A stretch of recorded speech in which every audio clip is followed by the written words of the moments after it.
Hello, my name is Otasoya Sayende, and this is my demonstration video for project 2.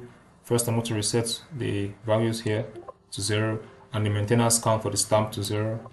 Now I'm going to start the process and stop, then start again, then stop. Next, I'm going to simulate the e-stop button fault. Once the emergency stop button is pushed and released, the fault light comes up. As you can see, the timer starts counting. And for 5 seconds, I can clear that and do that again. Down to 5 seconds. Next, I'm going to initiate the stamp fault. For this particular simulation, I've already programmed the stamp fault to come up if the stamp doesn't raise within the specified time of 0.4 seconds. And that is, you see now the stamp fault light comes up because it didn't go back up within 0.4 seconds. It took more than that. So that's why the light came up. Now also the stamp pressure has been calculated here and given on the HMI.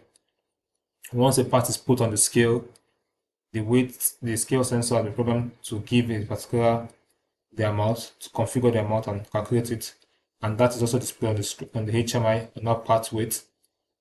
The total part cycle time from when the part comes from the pickup or infeed down to this part, it has just been calculated and it's displayed on the screen. Notice also the PB LTB light comes up. LTB light comes up if it's a good part. If the part is within the range limits, LTB light comes up. That's also displayed on the screen. The number of parts that have been placed on the scale is being placed on the screen as well. And the number of maintenance counts has been set to 12. So once it gets to 80% of that, that is service required soon. 80% of 12 is 10.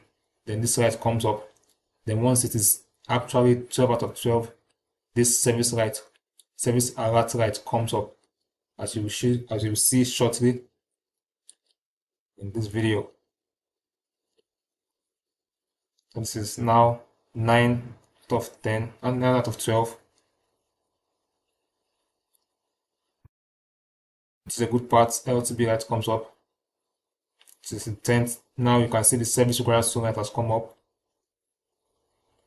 So once it gets to 12 out of 12, you will now see the service alert light come up also. And once that is done, I can actually clear the values off of this. Yes, now the light's up and I can clear the values and stop the simulation.